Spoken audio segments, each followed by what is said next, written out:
Les infos.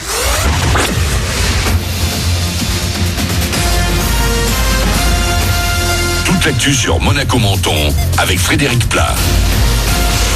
Bonjour, un peu la même tendance que ces derniers jours pour la météo de ce mercredi sur Monaco et les Alpes-Maritimes. La journée commence sous un beau soleil, puis les nuages vont venir faire de l'ombre au fil des heures.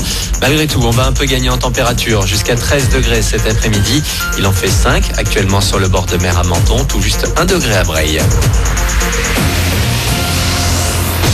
Sur votre route, évidemment, avec un mercure qui descend parfois sous 0 degré, il faut rester prudent. À part ça, actuellement, vous circulez sans difficulté inhabituelle. Notez que ce soir, des travaux vont avoir lieu sur l'A8 à hauteur de la Turbie. Les bretelles de sortie des échangeurs 56 et 57 seront provisoirement fermées entre 21 et 22 heures. Il doit y avoir inspection d'ouvrage et maintenance si nécessaire. La Covid a eu au moins un effet positif l'an dernier. Le trafic routier a fortement baissé dans le monde entier selon le bilan de l'étude dévoilée aujourd'hui par TomTom. En France, Paris domine toujours le classement des villes les plus embouteillées devant Marseille. Nice est 6e avec un taux de bouchons au plus bas en avril dernier. Une journée noire malgré tout en 2020, le 29 octobre, où l'on a pris la route pour aller se confiner une deuxième fois, souvent en dehors des villes. Le coronavirus qui a fait une nouvelle victime à Monaco. Cette personne de 75 ans, résidente en principauté, est décédée hier dans la matinée au CHPG. C'est la 4e depuis le début de l'année, 7e en tout. 25 nouveaux cas positifs ont par ailleurs été révélés sur cette même journée. Alors où en est-on pour la vaccination dans la région cette fois? Selon les derniers chiffres publiés, 11 392 personnes ont reçu une première injection depuis fin décembre en Provence-Alpes-Côte d'Azur. 4000 d'entre elles seraient des Alpes-Maritimes selon Nice Matin ce mercredi. Et toujours dans notre département, c'est à partir d'aujourd'hui que Cannes se lance dans la vaccination des plus de 75 ans.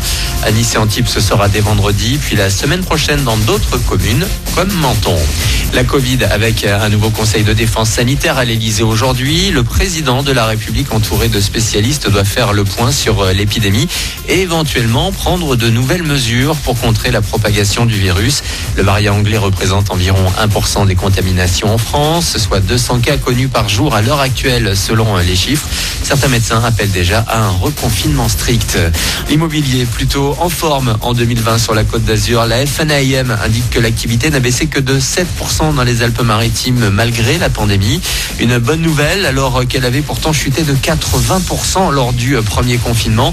25 000 ventes ont été faites sur le département, majoritairement des appartements. Mais les maisons individuelles ont de plus en plus la cote, même si elles restent hors de prix. On a tout de même noté une petite baisse de ces prix de 1% à Menton.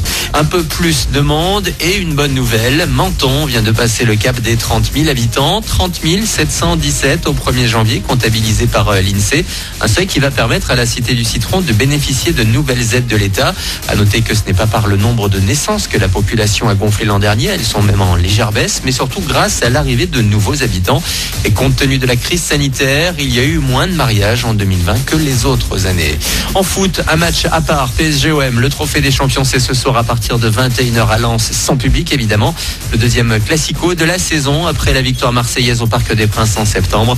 Les deux clubs se retrouveront au Vélodrome dans 3 semaines en Ligue 1. Et justement, le championnat revient déjà vendredi avec la 20e journée et un déplacement à Montpellier pour Monaco.